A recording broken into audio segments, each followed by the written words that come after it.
पहिलो हाँसो पहिलो बोल सब याद छ हिजोका बाछा आजको शून्यता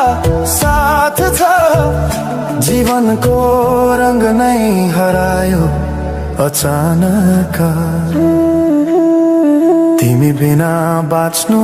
पर्यो कति कठिन हावाको लहरमा सुन्छु तिम्रो आवाज शून्य कोठामा प्रतिध्वनि जस्तो गाजा सम्झनाको बादल मनमा जम्छ रातको निद्रा फेरि कहाँ